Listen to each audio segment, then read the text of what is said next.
how has your visit been here today? Well, let me begin by saying it's a real privilege for me to be here at Minot Air Force Base. I'm joined by your two great senators who are big supporters of the United States military and this base's mission in particular. I've had a good time meeting with the commanders. I visited the 91st Missile Wing and the 5th Bomb Wing, and as you saw, I had a chance to climb through the B-52. I've had a chance to go down into one of the silos and go to visit a launch control center. It's been a very good education for me. Why is that? Because the nuclear strategic triad is the most important part of our military. It's key to our nation's defense. It provides that strategic nuclear deterrent that we depend on day after day, that we've depended on decade after decade. So it's very critical that the triad remains modern, that it remains effective, reliable, safe, and credible.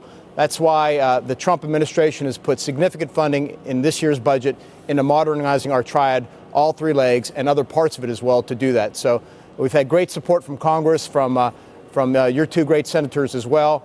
But it's a chance for me to come out and see and understand better what we do on the bomber side and the missile side, but also to share with the command and the airmen how important this mission is and how important Minot is to that mission. So with that, I will take your questions, and I'm sure the senators, unless you want to say, both of you want to say something as well? Just maybe a word of welcome. Secretary, thanks so much for coming here, making a priority to get to Minot Air Force Base. We really appreciate it, and bringing your wife Leah as well. It means a lot. There's a saying out in front of the gate, you all saw it as you came in, it's only the best come north, and that's true.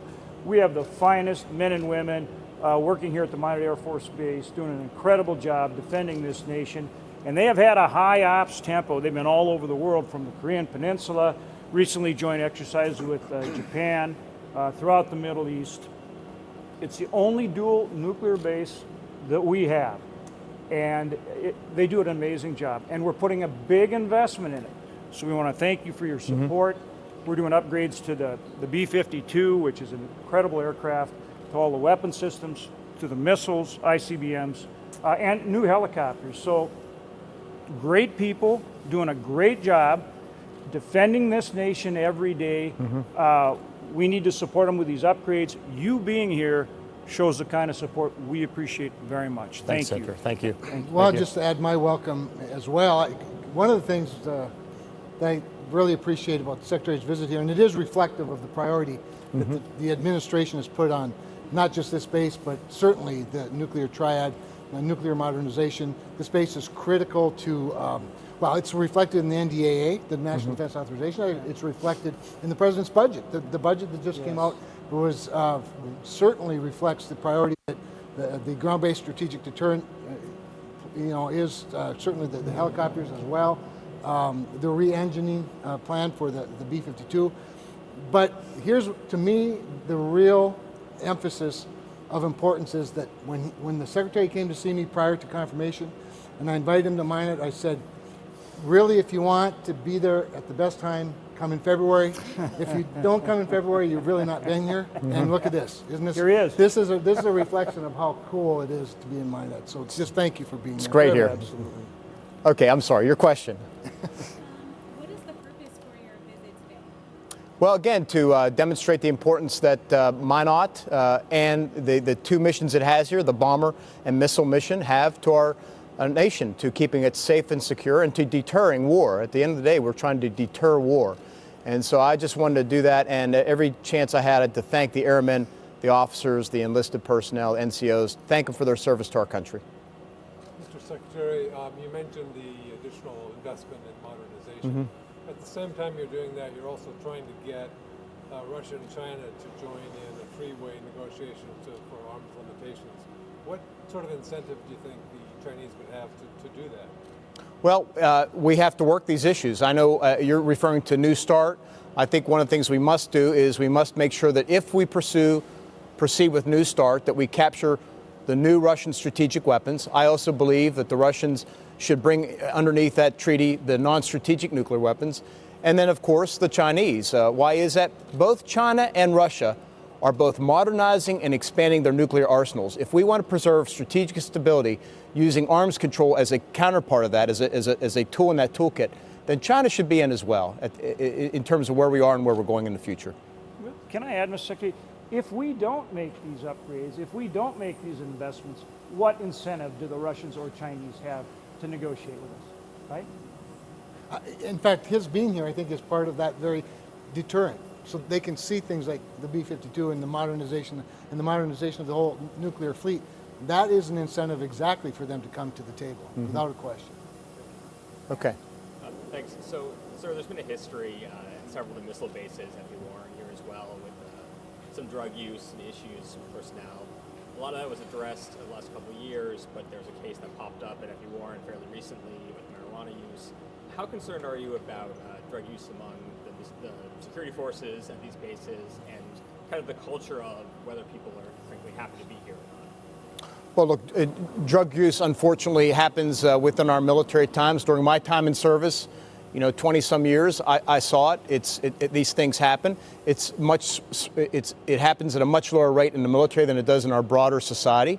We've seen society change along these lines. But look, I have faith and confidence in our commanders and our NCOs that they will deal with these issues and make sure we set the right standard with regard to what's expected of our airmen and our soldiers and our sailors and our Marines when it comes to drug use in the military. I'm very confident that the chain of command will deal with it. And I had the chance today to talk with a couple of the commanders about how do we make sure that we address quality of life issues for the airmen? How do we address stress? How do we address the things that sometimes underlie the issue that you're mentioning? Everywhere we went, the Secretary was asking people various questions about, how do you like it here? What can we do to make sure that it works well? Showed a lot of care about quality of life for the airmen and the airwomen that work on all the different missions here on the base. He talked to all of them and asked them that question. And I think one of the things that to piggyback a little bit on that's special about Minot and the nuclear triad in general, and we saw it in a big way today. The standard here, there's only one standard, and that's perfection. And so, perfection requires, obviously, a level of discipline that's even higher here than it is on many bases. It's fun to watch him because he asks them, how can we make this better? And they're almost not sure if they should answer because they're talking to the Secretary of Defense. But he shows he cares, and he's really listening to them saying, okay, how do we make this as good as we can make it while you're giving service to your nation? It's impressive to see. How much did you advise President Trump on the defense budget beforehand? Look, we obviously work a lot with the White House with regard to the defense budget. We want to make sure that we are completely in line with where the president has taken the country. The president was very clear to me, to the Pentagon, to the Hill, that modernization of our strategic nuclear forces is priority number one. So we made it priority number one in our budget, and the numbers should show that. And it does. This is a very strong budget for Minot Air Force Base, and we want to thank the administration for that support. But with the budget in general for defense, remember, this president came into office after 8 years of diminishing our budget, seriously diminishing it, which was a reflection of how low the priority for national defense was. And that's been a deep hole to dig out of. I think we're there in terms of we're on the right trajectory, and we've added tremendously to it, but we have to be able to continue to maintain that. Otherwise you're just always playing from behind. We always want to be in front. Thanks, guys. Okay, thank you, everybody. Thank you. We'll get one over in front of the airplane. I'm today with the community, talking to a number of spouses to get a feel for what's going on as well. So I just want you to know that my commitment is to implementing that national defense strategy and then also making sure we take good care of all of our service members. And today, that's making sure that I have a good feel, a good understanding for what's happening up here at Minot Air Force Base. Lastly, I just want to mention, and I probably should have said up front, that I was joined today by two very great United States senators. Those are your United States senators, Senator Hoeven and Senator Cramer, who are big supporters of the United States military and maybe even bigger supporters of Minot Air Force Base. But I know they've been here multiple times. I had the pleasure of walking around today with them, going down to the silo, going up, going through the WSAs, and they've just been great supporters. So, Senators, I want to thank you very much. And I'd ask a round of applause for your two United States Senators. Thank you.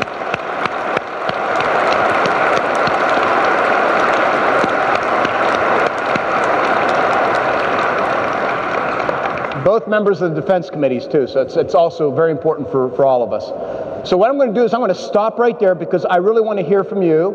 I have my own note takers here to kind of capture what you tell me. If you ask me a question about the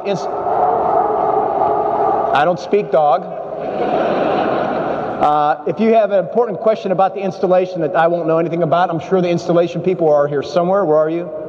They're usually up. Oh, just you? Okay. Just one person is here to take the heat.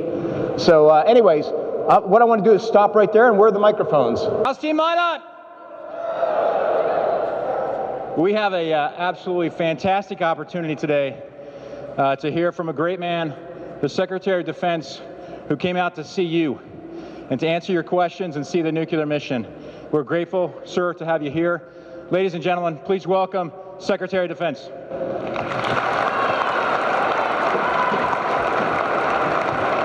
Thanks, Colonel. Thank you very much.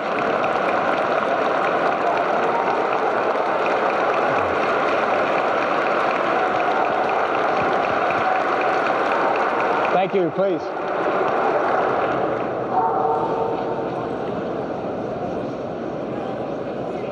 I'm going to value that moment because I actually had my wife in the front row and she was standing up and clapping for me. Those things don't happen too often. Hey, thank you all for being here today. It's important for me as I travel around the country and meet with our soldiers, sailors, airmen, and Marines to spend some time with them and with the family members and with our DOD civilians, and to really find out what's on your mind, what's going on in the community, and to share with you what we are doing, what's happening in Washington, D.C., where I am trying to take the Pentagon. I know we're short on time, so I just want to give you a couple moments of the ladder and tell you where we're going, and then open up for your questions, comments, etc. So, as you know, what I'm trying to do these days is implement the National Defense Strategy. That strategy tells us that we are now in an era of great power competition where our principal competitors are China and then Russia. And that's important because it gets to the heart of the mission here. It also tells us that our second-tier priorities are rogue states such as North Korea and Iran, and that our third tier is our violent extremist organizations that will likely be with us for another generation, if not longer. And so, in this era of great power competition, it is critically important that we prepare, once again, for high-intensity conflict.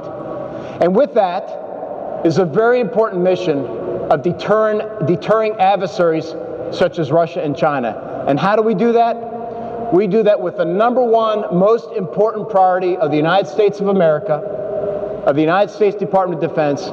That is our strategic nuclear deterrent. That is our triad. That's what you all do up here, as you know. Whether it's the 91st Missile Wing or the 5th Bomber Wing, it's those two missions, air, missile, and of course submarine, that we are committed to ensuring remains at the top, gets our full attention, gets adequate funding, and that we treat all the people, all the service members who are dedicated to that mission, and make sure that you have what you need to get that very important mission done.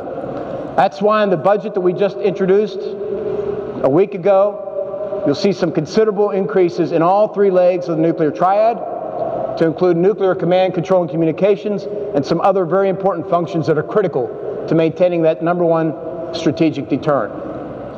So my purpose for coming here today was to share that message with you, to get a good look at what's happening at one of our premier facilities, to go down into the Launch Control Center and to talk to some missileers about their mission, or to go out to the B-52 and climb around a cabin with a pilot or a Wizzo, or to go out and talk with the maintainers at the WSA, was to understand what your challenges are. And I got to tell you, I got a good deal of feedback, a good amount of information about what your concerns are, what your priorities are, and I'm pleased to see that everybody's so very committed to this important mission.